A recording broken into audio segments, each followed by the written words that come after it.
We color because we love color. Coloring is a way to relax and just enjoy the experience of applying gorgeous color to clean white paper. It feels magical.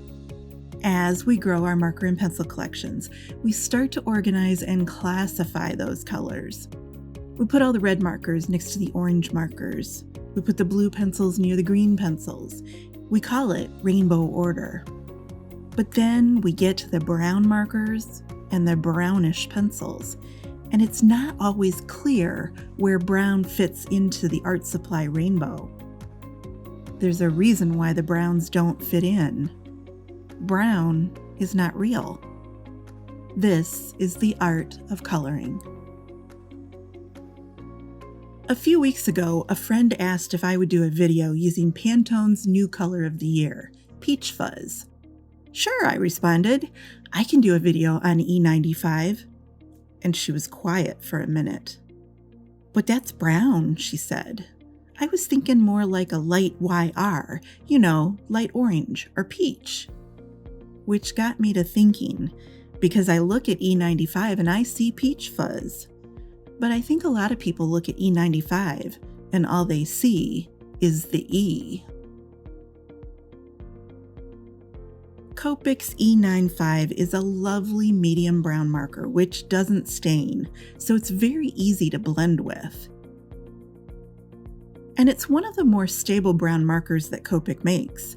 It doesn't fade fast and it doesn't shatter the way many browns do. I highly recommend the entire E90 group. E95 is called tea orange in the newer set, but older markers like mine here say flesh pink. They're the same color, the same cap number, only the name has changed. And here's what confuses people who like to divide their markers into rainbow groups. If I handed you a bunch of unmarked markers and you couldn't see the cap codes, you would probably put E95 into the YR group of oranges. It's a peach, so it must be YR. And Copic knows this marker is a peachy pink color. They keep telling us with the name. They use words like flesh and pink and orange. So why is this pretty peach marker sitting in the brown family? It all comes from a misunderstanding of what brown is. We've been taught since preschool that brown is a color, and the assumption gets reinforced because everyone around us learned the same thing. We think of brown as a color, which is why a couple of students every year ask me where brown is on the color wheel. And that's actually a very good question. Now, I've met more than a few colorists who have reasoned that brown is just a darker version of dark orange. And that's kinda true, but this abomination doesn't help. Some browns are members of the orange family, but that doesn't explain why my favorite way to make brown is to mix yellow with violet. We call brown a color, and we lump brownish art supplies into the earth category, but the truth is that all browns belong to one of the original rainbow color groups. This group of browns is mismarked. It belongs in the R family. This group of browns is mislabeled. It belongs in the V family. And this set belongs in the YG group. And now you're thinking I've lost my marbles, right? Look at what's happening with Copic yellow. The Ys start out with some very traditional yellows. Every one of these markers is easily identifiable as a yellow, right? But then it comes to Y26, and after that, things get a little iffy. Because if I ask you what color this is, 4 out of 5 people will call this brown. But it's Y28. And what's this color? Oh, that's yellow too. So why did you call it brown? Simple. Brown is always the answer when you don't know what color the color is.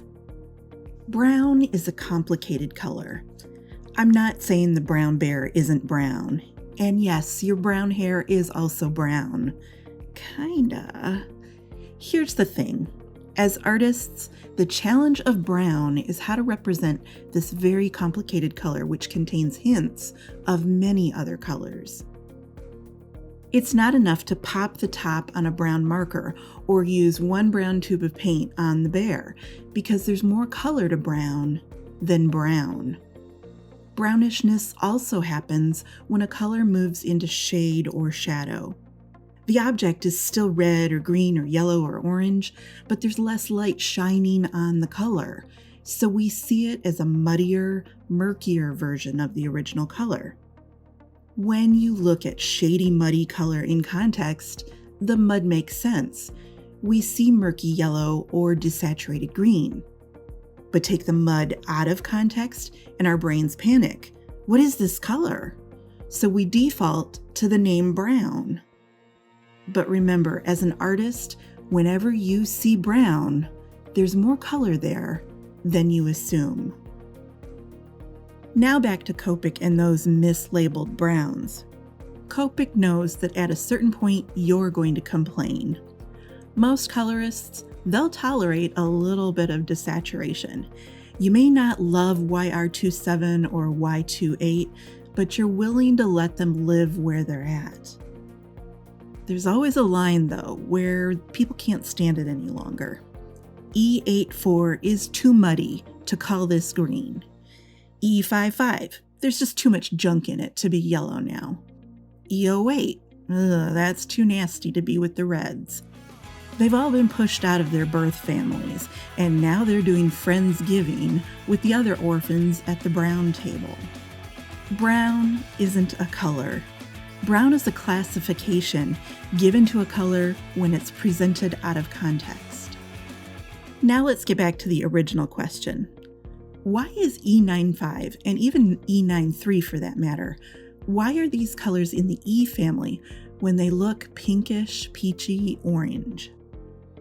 It's easy to understand why most browns have been banished to the brown family. But these two markers, they're really pretty. Why aren't they in the YR group? It's because you're misreading the Copic cap code.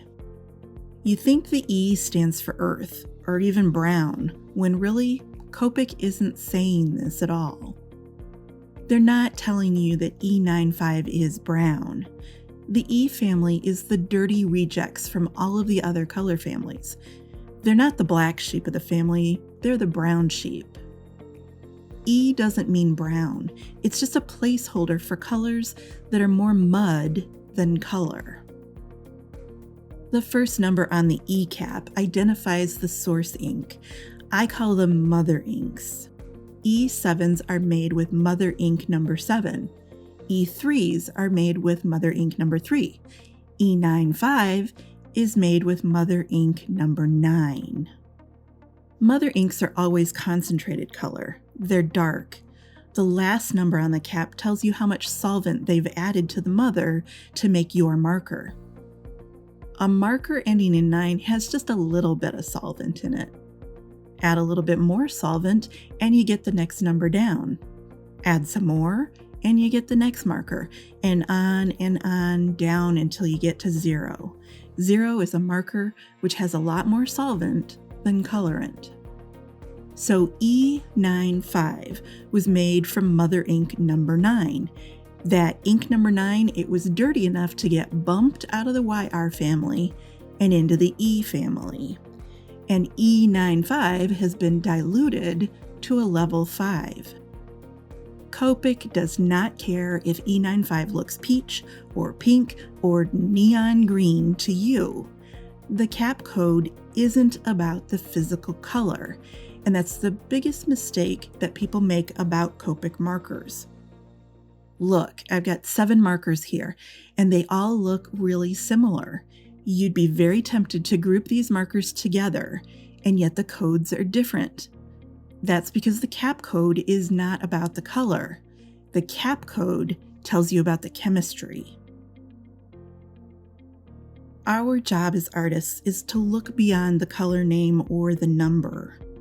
Brown isn't just brown. There's something more there. When you look at a color and you think, oh, that's kind of an orangish brown, You're absolutely right. We call it brown, but it was made from orange. And it can be used with orange, because really, it is orange. E95 is not just a brown that looks peach. It is peach. Yes, there's an earthiness to E95, but that's what makes it beautiful. E95 is actually my favorite peach marker because it feels like a real, honest, true color. It doesn't have any of those day glow brighteners that have been added to the ink formula of some of the peachy YR markers. Don't ignore the beauty of E95 just because somebody slapped an E on the cap. When it comes to color, brown is not really a color family, at least not in the way we think of the other families. Brown isn't the name of a hue like orange or red or blue. Brown is a mixture of hues. Brown started out as red or orange or purple, but it's had other things added to it, so now it's more complex. But the name brown is nothing. It's just a catch-all nickname that we slap onto colors that are difficult to identify. It would be smart to add our E markers back to their original color families.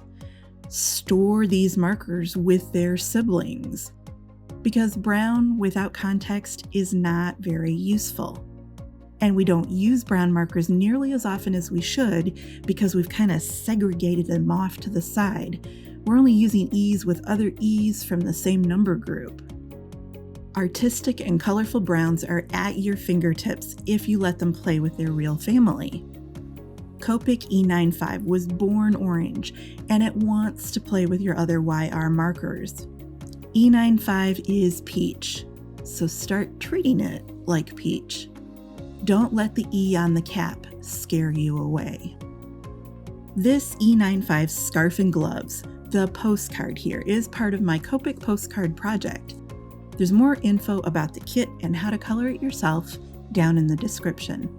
And hey, if you want to learn more about the color brown, here's another video where I add crazy colors to good old basic brown.